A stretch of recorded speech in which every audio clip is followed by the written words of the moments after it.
Terima kasih sudah mengunjungi channel Miracle and Majesty. Kita ketemu lagi dalam pelajaran kimia kelas 11. Tapi sebelumnya jangan lupa like and subscribe-nya ya. Oke, kali ini kita akan mempelajari tentang kesetimbangan kimia.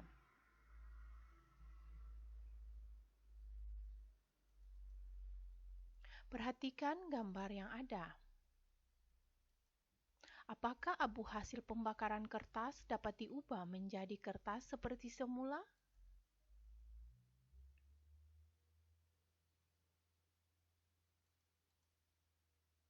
Reaksi kimia terbagi menjadi dua. Yang pertama, reaksi irreversibel atau reaksi satu arah, dan yang kedua, reaksi reversibel atau reaksi bolak-balik yang terjadi dari reaktan ke produk atau bisa kembali dari produk ke reaktan.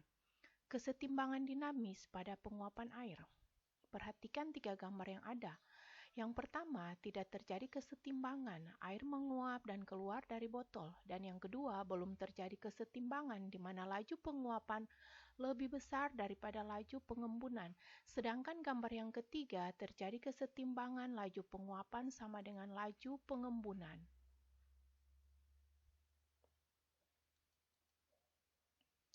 Syarat terjadinya reaksi setimbang.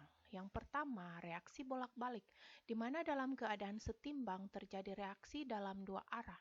Yang kedua, sistem tertutup, di mana suatu sistem reaksi di mana zat-zat yang bereaksi dan zat-zat hasil reaksi tidak ada yang meninggalkan sistem.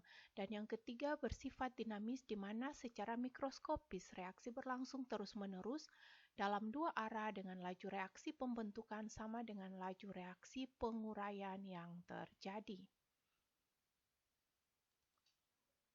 Grafik perubahan laju reaksi terhadap waktu pada reaksi bolak-balik dapat diperhatikan di mana V1 sama dengan laju reaksi dari kiri ke kanan, V2 adalah laju reaksi dari kanan ke kiri, dan keadaan setimbang tercapai pada saat V1 sama dengan V2.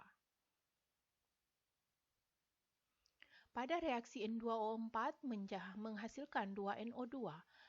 Gambar A, diagram A, pada saat setimbang di mana konsentrasi N2O4 sama dengan konsentrasi NO2. Diagram B, pada saat setimbang di mana konsentrasi N2O4 lebih kecil dari konsentrasi NO2.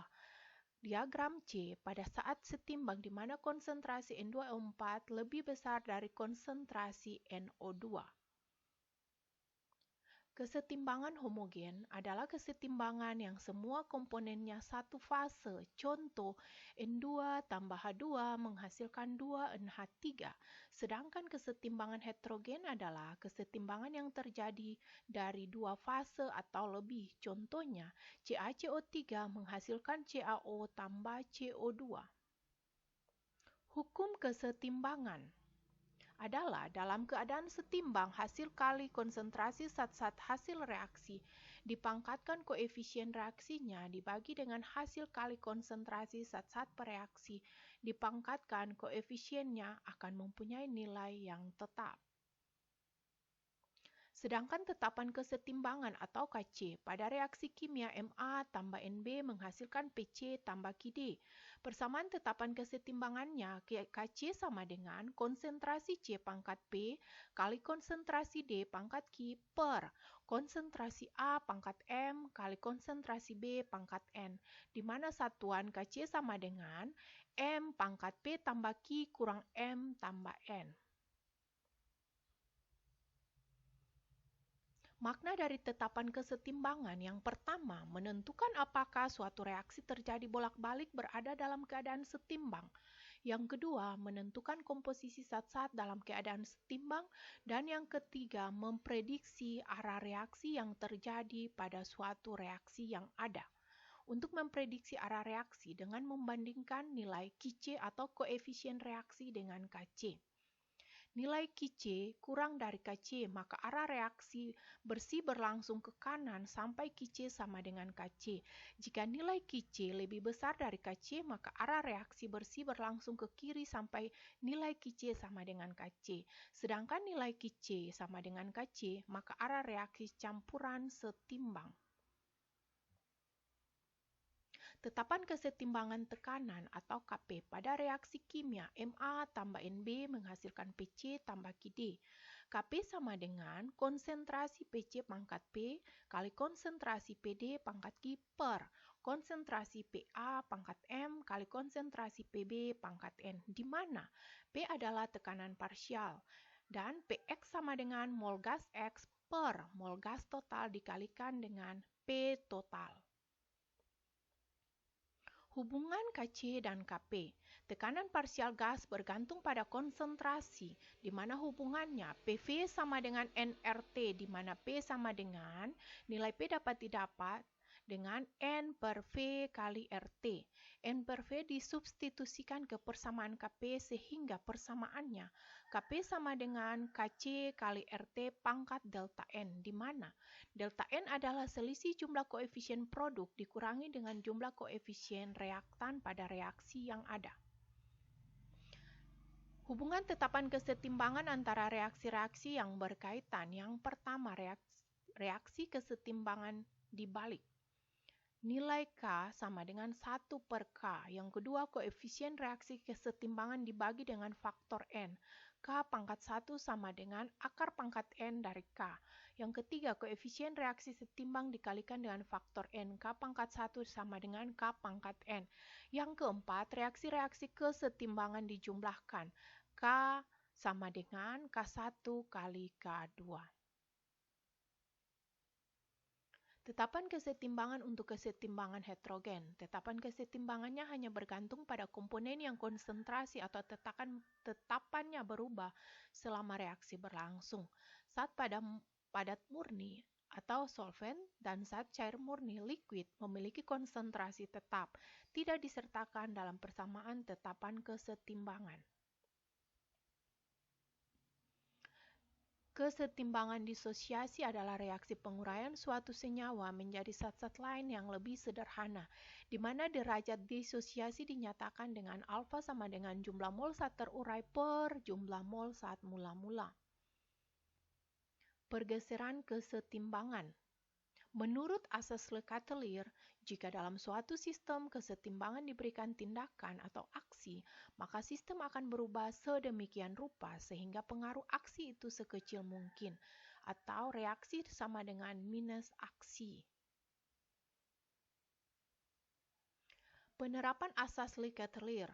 Yang pertama, bergantung konsentrasi, yang kedua, tekanan dan volume, yang ketiga, suhu, keempat, komponen padat dan cair, dan yang kelima, katalis.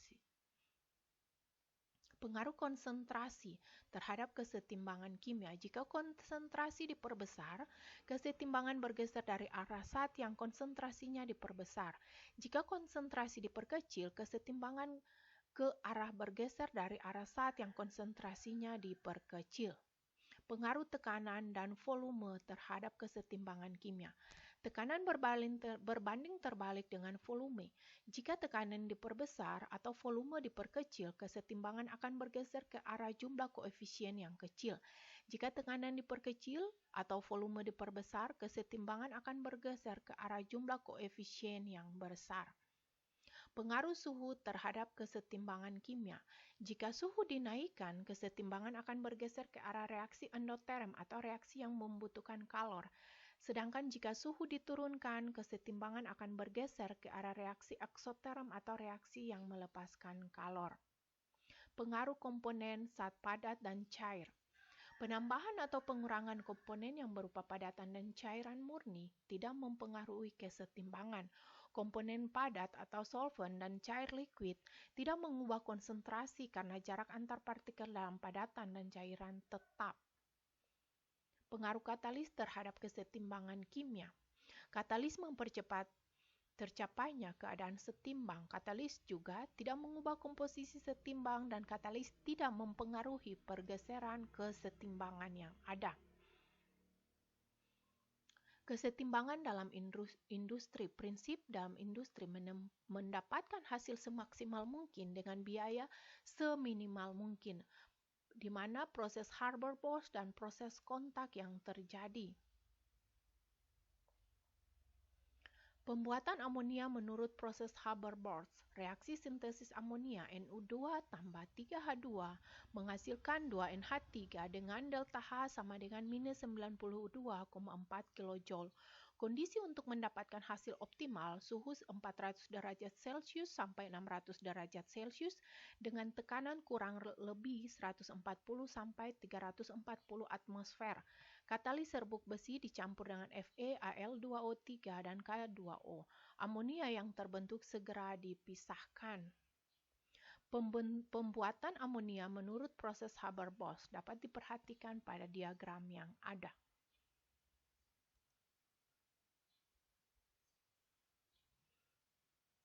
Pembuatan asam sulfat menurut proses kontak. Tahap pembentukan asam sulfat S tambah O2 menghasilkan SO2.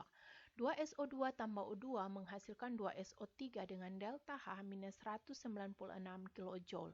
H2SO4 tambah SO3 menghasilkan H2S2O7. H2S2O7 tambah H2O menghasilkan H2SO4.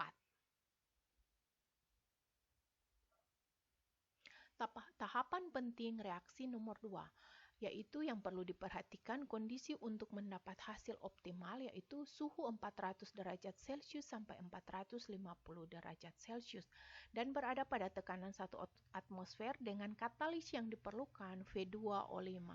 Oke, terima kasih pelajaran kita hari ini. Semoga bermanfaat bagi kita semua. Sampai jumpa di lain kesempatan dengan materi yang berbeda.